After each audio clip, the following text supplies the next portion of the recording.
Welcome, little listeners, to tonight's bedtime story on our magical podcast, where dreams take flight and adventures are as big as your imagination.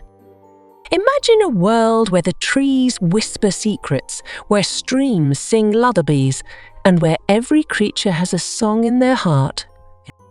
This is Harmony Forest, a place of wonder and music. But in this forest, not every song sounds quite like you'd expect.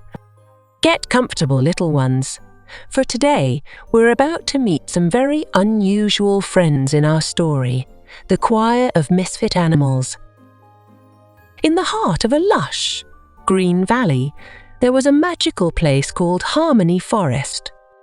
It was a forest unlike any other, where the trees whispered secrets in the breeze and the streams bubbled with merry tunes.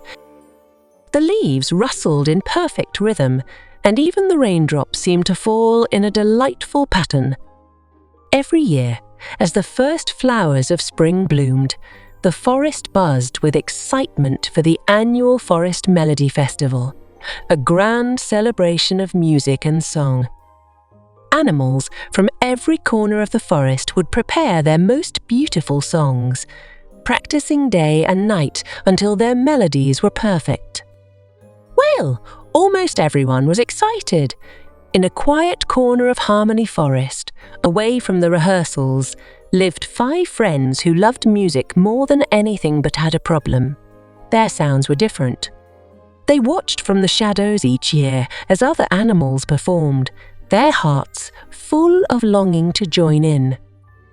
First was Freddie the frog, a small, bright green fellow with a big heart and an even bigger voice. He lived on a lily pad in the giggling creek, where he spent his days catching flies and dreaming of being a famous singer. His ribbit, sounded more like a broken squeaky toy than a melodious tune, but that never stopped him from practicing. Next was Willa the wolf, with her fluffy grey fur and bushy tail. She lived in a cosy den under an old oak tree and loved nothing more than to sing to the moon. Her awoo was so loud it made leaves fall off trees and sent small animals scurrying for cover. More than once, she'd been politely asked by her neighbours to keep it down. Then there was Ollie the owl, with his big round eyes and speckled feathers. He lived in a hollow high up in an ancient elm tree and considered himself quite the nighttime singer. His hoo-hoo was so sharp it could make your ears hurt, more like chalk squealing on a blackboard. Still, he practiced every night, much to his neighbours' dismay. Ellie the elephant was hard to miss, with ears that flapped like giant fans and a long, flexible trunk. Her toot-toot through her trunk was so loud it shook the ground like mini earthquakes. More than once, she'd accidentally knocked over small trees with her enthusiastic singing, but her gentle heart always made her help rebuild any nests that fell. Finally, there was Cleo the cat with her soft orange fur, twitching whiskers and green eyes that seemed to glow in the dark.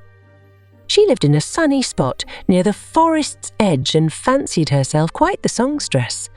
Her purr was so soft that nobody could hear her unless they put their ear right next to her mouth.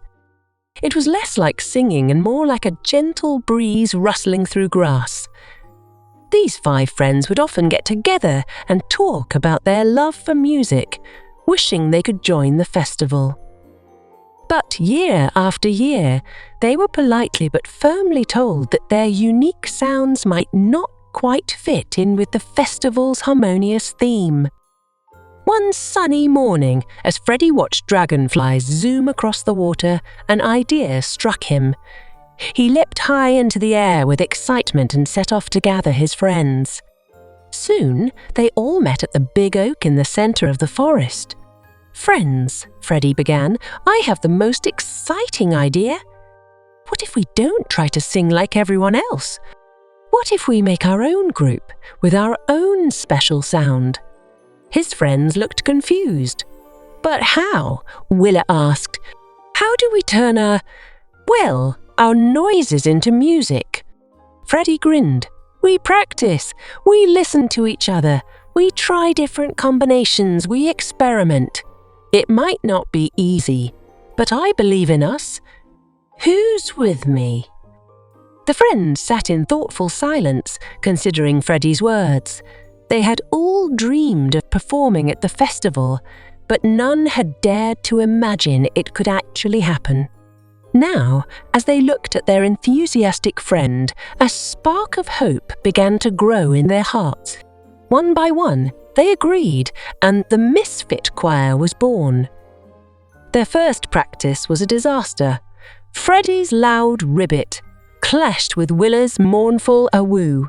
Ollie's screechy hoo-hoo made everyone wince, while Ellie's booming toot shook leaves from nearby trees, and poor Cleo's gentle purr was completely lost in the noise. They tried different combinations and rhythms, but nothing worked. By sunset, they were tired, frustrated, and losing hope. "Maybe this wasn't such a good idea after all," Freddie said, his usual enthusiasm deflated. The next evening, as storm clouds gathered, the choir took shelter in Echo Cave. As they waited out the storm, Freddie let out a sad ribbit. But something magical happened. The cave transformed his croak, sending it bouncing off the walls in a beautiful echo. One by one, they tried their sounds. The cave turned Willa's howl into a haunting melody. Ollie's screech became a ghostly whisper. Ellie's trumpet transformed into a powerful bass note, and Cleo's purr became a soothing rhythmic undertone. As their voices mingled in the cavern, instead of chaos, they created a harmony unlike anything they'd heard before. They sang until their voices were tired, but their hearts were full. "This is it," Freddie exclaimed. "We don't need the cave. We just need to remember how we sound here. We need to listen to each other and blend our sounds." Over the next few weeks, they practiced tirelessly to recreate the cave's magic. Freddie helped each friend find the best way to use their unique voice. As they practiced, each member of the choir began to discover new things about their voices. Willa learned that her howl could become soft and melodious when she thought about lullabies. Ollie found that his screech could create beautiful harmonies when paired with Ellie's trumpet. Ellie discovered she could control her volume by thinking about gentle breezes instead of stormy winds. And Cleo realized that while her purr was quiet, it provided the perfect foundation for their songs. Word spread through the forest about their strange but beautiful songs, and animals began coming to watch their practices. Finally, the day of the Forest Melody Festival arrived. As they took the stage, a hush fell over the crowd. But when they began their song, a beautiful, unconventional melody that spoke of stormy nights and enduring friendships, the skepticism faded to wonder. The performance touched everyone in different ways. The young animals were inspired to try new things with their voices. The old animals remembered times when they too had felt different.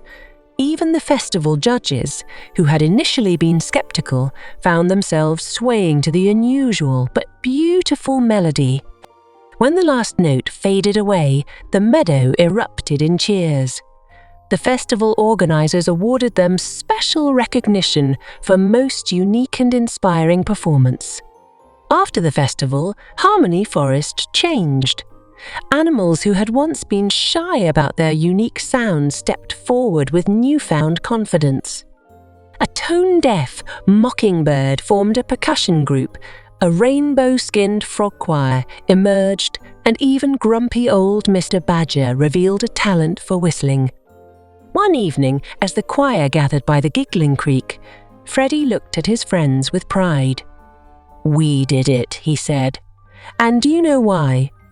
Because we worked together." Ellie trumpeted softly. "Because we listened to each other." Ollie hooted gently. "Because we supported one another." Willa howled melodiously. "Because we embraced our differences." Cleo purred contentedly. From that day on, the Misfit choir continued to grow, welcoming new members and finding ways to incorporate unusual sounds into their songs. They remained the best of friends, always there for each other and occasionally sneaking off to Echo Cave to sing their hearts out. 5 misfits who had found their place in the world together. And so, dear listeners, we come to the end of our tale. Remember that each of you has a unique voice, a special talent that only you can bring to the world. And when we come together, accepting and celebrating our differences, we can create something truly magical. As you go about your day, keep your ears open. Listen for the music in the world around you, in the rustle of leaves, the patter of rain, or even in the beep of a car horn. You might just discover a new kind of harmony. If you enjoyed tonight's tale, don't forget to share the story with your friends and subscribe to our magical podcast. As the story ends and the children close their eyes, they enter a world where anything is possible, and then they dreamed.